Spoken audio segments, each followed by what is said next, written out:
Fala, nação rubro-negra, fala, torcedor flamenguista, saudações, boa tarde a todos. Pessoal, vamos acompanhar aqui o Globo Esporte, né? Ver os últimos detalhes aí do Flamengo, que enfrenta o Internacional aí, confronto agora válido pelo Brasileirão. E o primeiro confronto, né, pela Libertadores, o Flamengo ganhou por 1-0 e agora é outro jogo, né? O Flamengo também precisa ganhar para se manter na ponta do campeonato e o Fla está focado, Arrascaeta de volta e Arrascaeta deu entrevista e o Globo Esporte também detalhou e tem mais também escalações, beleza? Espero que você goste do vídeo. Se gostar do vídeo, senta o dedo no like, pessoal. Sem pena, senta o dedo no like, se inscreva no canal e comente as suas opiniões aqui abaixo nos comentários, que aqui a gente te responde, aqui a gente troca ideia, beleza? Aqui você não é só um comentador, você é um cara bem-vindo. Então, beleza? Então, sem mais delongas, chega mais, vamos ao vídeo do Flamengo. O Flamengo pega o Internacional amanhã. Esse jogo você assiste no Premier também. O Flamengo é o líder do Brasileirão e conta com a ótima fase do Arrascaeta. 7 temporadas em sequência que já fazem de Arrascaeta um profundo conhecedor de Flamengo. Eu acostumo falar com meus amigos que Flamengo só perde para ele mesmo. Para as críticas e recentes polêmicas internas, um recado. O que eu posso falar é que futebol da internet é bem diferente do que acontece no campo. O cara que no início desse ano pegou a camisa 10, que foi de Zico, tem feito jus a um número tão emblemático. Os anos vão passando e, graças a Deus, eu continuo ajudando o time sempre com goles, assistências, estando disponível dentro do campo. Tomara que venha mais. A novidade esse ano é a fase artilheira de Arrascaeta. Tem mais gols do que assistências. Terminar com o maior goleador do time na temporada seria algo inédito para ele. Nas últimas 6 temporadas, Gabigol e Pedro se revezaram no posto de artilheiro. Na atual, surgiu o Arrascaeta goleador. Já são 14 gols. Arrascaeta costurou, pé direito, bateu bonito. 5 a mais do que o segundo na lista, Luiz Araújo. Só na temporada 2019. O uruguaio fez mais gols, foram 18. Já as assistências sempre foram a especialidade da casa. Esse ano foram 9. Que bola! Que bola que ele descolou pra Plata! No total, pelo clube, 98. Arrascaeta ficou fora da última partida. Estava suspenso e não jogou contra o Inter pela Libertadores. Mas está à disposição para os 2 próximos jogos, de novo contra o Inter. Amanhã pelo Brasileiro e quarta-feira pela Libertadores. Danilo e De La Cruz, recuperados de lesão, podem ser novidades no time. Para Arrascaeta, mais uma chance de confirmar a ótima forma. Esse ano eu estou correndo muito mais dos anos que corria antes. Para a gente ficar com a bola, para a gente atacar bastante, a gente tem que correr bastante. Correndo, fazendo gol e dando passe para gol. Essa versão 2025 de Arrascaeta só tem dado motivos para os flamenguistas comemorarem. Amanhã.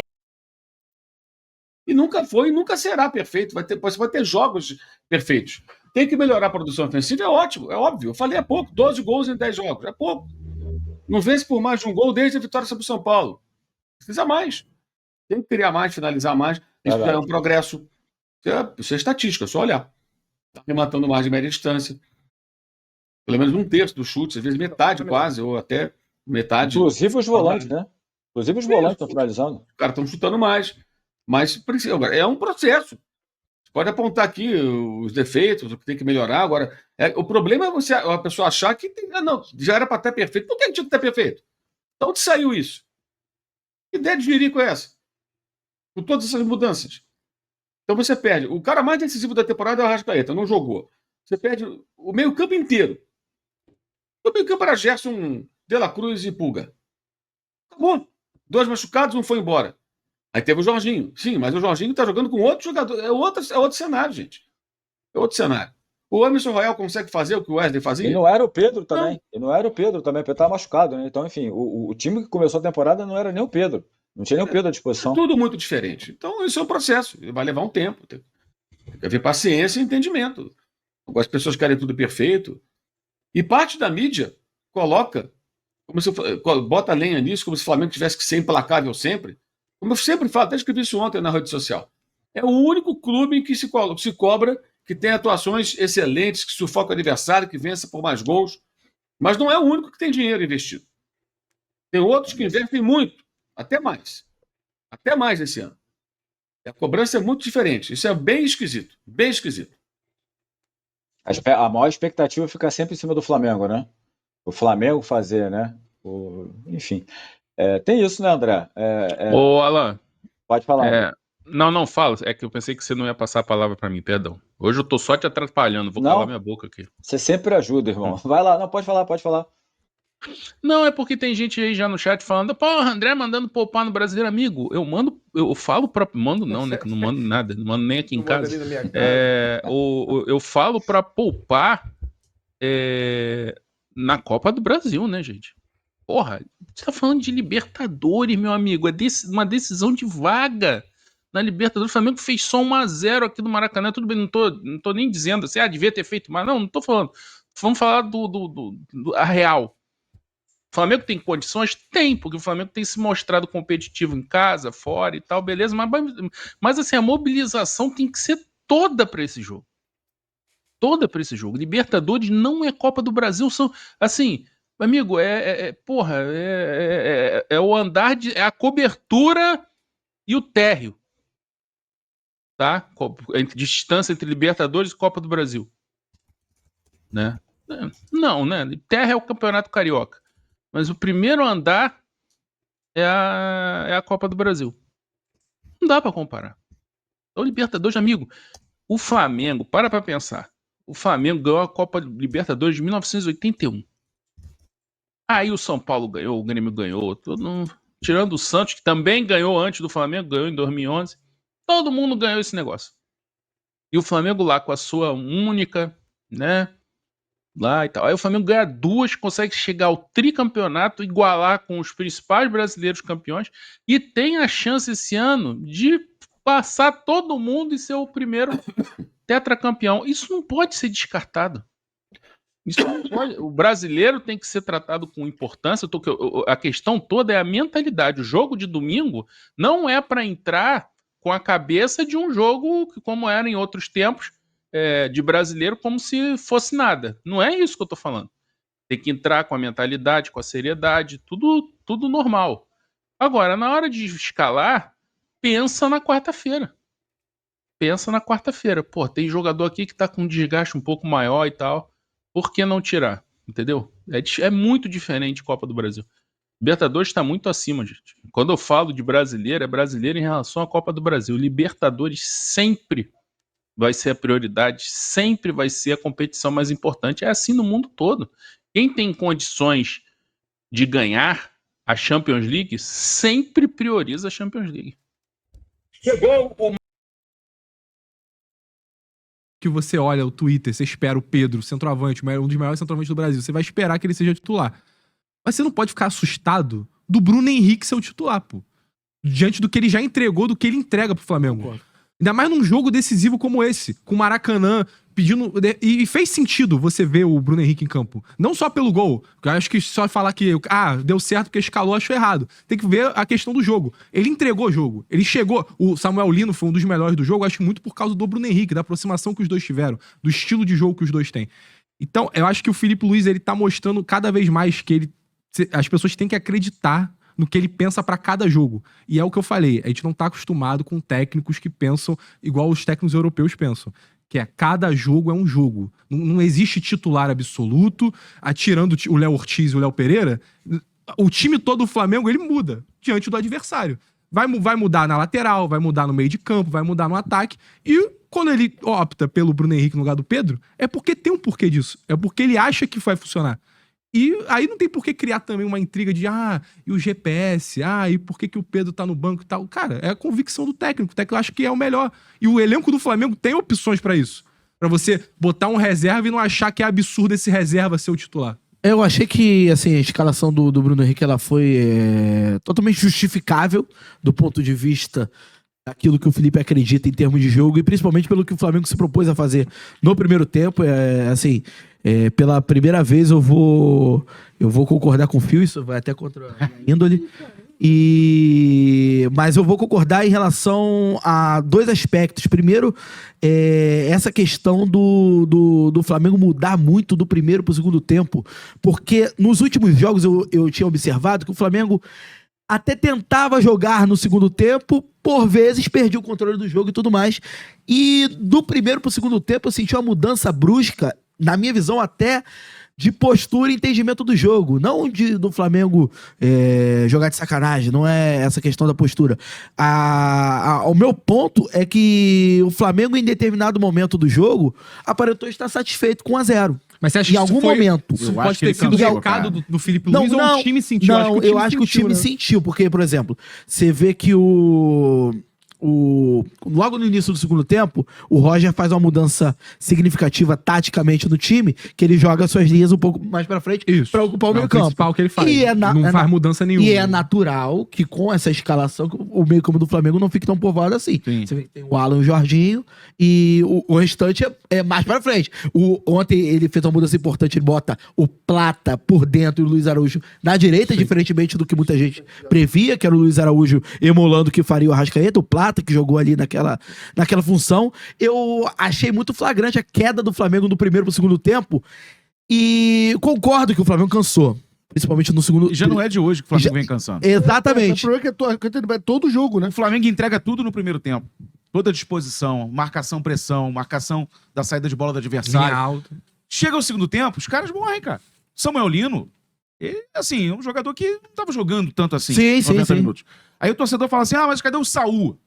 O Saul tava treinando em separado, irmão. Com um preparador dele. Pra não entrar 2 jogos seguidos é porque tá muito abaixo fisicamente. O Emerson Royal tava treinando também separado no Milan. Então, assim, é difícil a gente exigir desses jogadores. Aí o Carrascal já... Cara, ontem, o Carrascal entrou no segundo tempo. Teve gente ali, eu tava na tribuna de imprensa, né? E a gente fica perto do Oeste Superior, que são as cativas, né? Do Maracanã. Tinha gente cornetando. Mais um bagre que não sei o quê. Eu vi, cara, do meu lado. Eu falei, meu Deus, o cara acabou de entrar. Tava 5 minutos em campo. Acho que ele perdeu uma bola ali pelo lado esquerdo. E o torcedor não tem paciência. É um torcedor que hoje perdeu a paciência.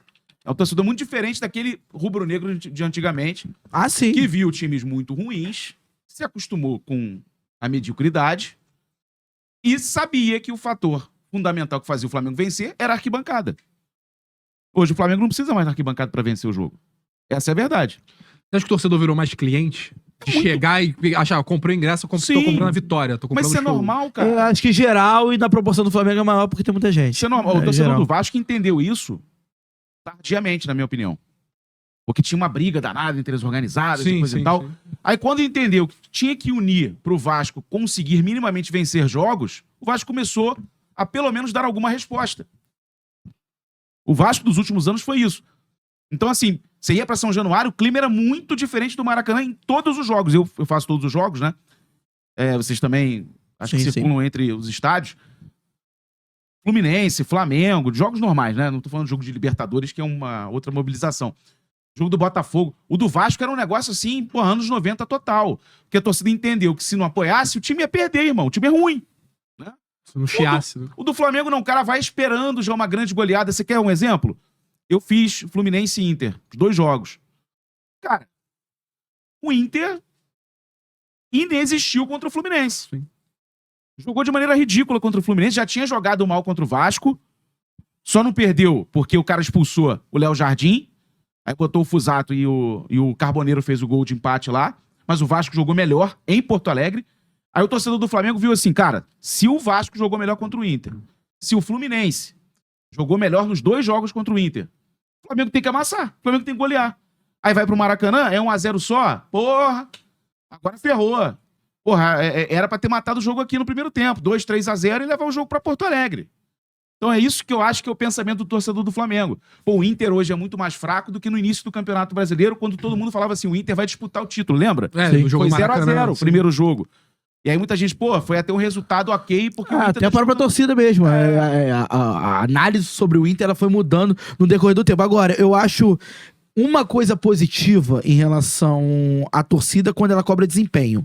Eu vejo muita gente... eu sou muito favorável a olhar pro jogo e ver o que tá acontecendo. Porque 1-0 pode ser com uma atuação muito boa, como foi, por exemplo, diante do Atlético Mineiro pelo Brasileiro. 1-0, atuação ótima. O jogo de volta, 1-0 com atuação ótima. Ótima lá na Arena do Galo. Agora, por exemplo, no jogo de ontem, eu já senti um pouco a falta de desempenho do Flamengo no segundo tempo, não em termos de cansaço, porque eu acho que isso é mais da parte final do segundo tempo. Agora, acho que desde o primeiro minuto do segundo tempo, o Felipe demorou um pouquinho a se ligar nas alterações que o Roger fez. Sim. Porque eu acho que ele poderia ter corrigido antes essa questão da linha do meio de campo, porque não estava funcionando o que o Flamengo acabou praticando no primeiro tempo. O Flamengo não seria exagero nenhum se saísse do primeiro tempo com 2-0.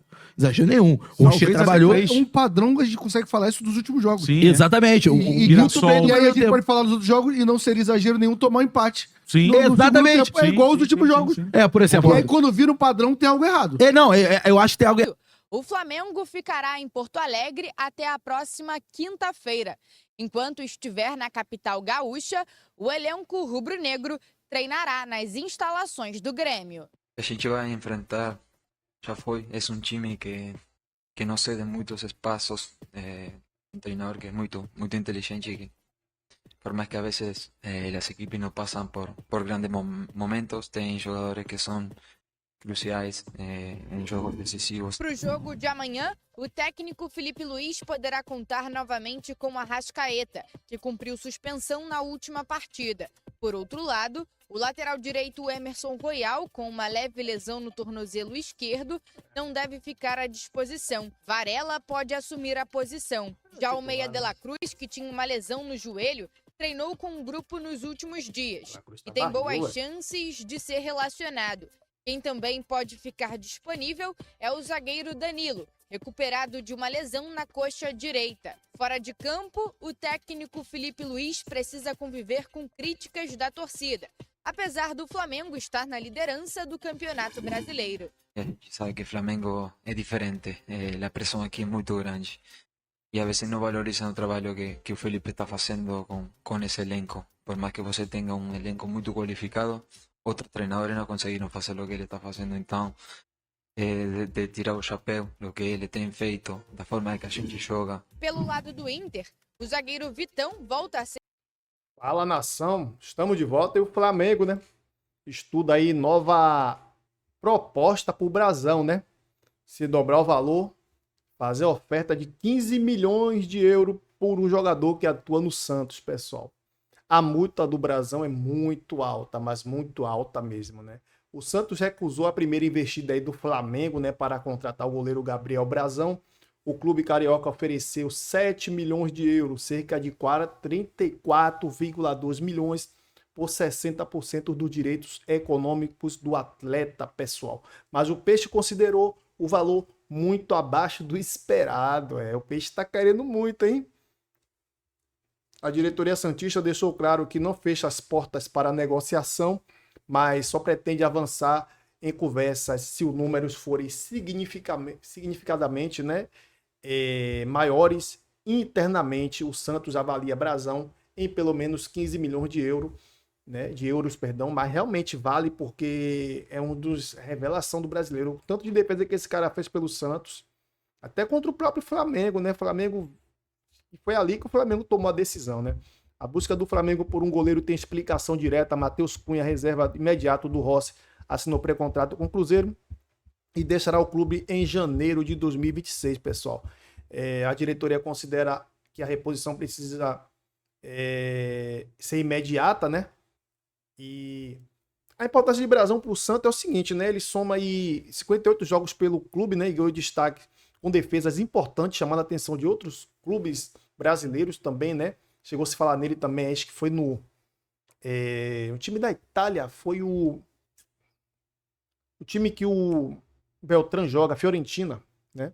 Revelado pelo Cruzeiro, o Brasão construiu a maior parte da sua trajetória no futebol, é de Uberlândia, né? Minas Gerais, terra boa, Uberlândia, viu? Entre 2019 e 2024 passou por times da Espanha e da Itália, incluindo a Inter de Milão, pessoal, antes de voltar ao Brasil, né, para defender o Santos.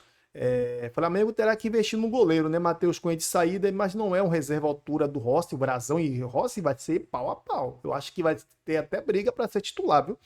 A pedida do Peixe é alta também, né? E estratégica, já que o clube busca reforçar seu caixa após dificuldades financeiras, né? Vender titular por menos do que avalia justo não está nos planos da diretoria, mas o Flamengo vai aumentar a proposta, pessoal. E aí, o que é que vocês acham aí dessa situação do Brazão? Concordam ou não com a chegada do Brazão? Comente as suas opiniões aqui abaixo nos comentários, beleza, pessoal? E por hoje é só. Tamo junto, se cuidem e fiquem com Deus e até o próximo vídeo. Tchau. Se gostou, se inscreva no canal e deixe seu like, claro.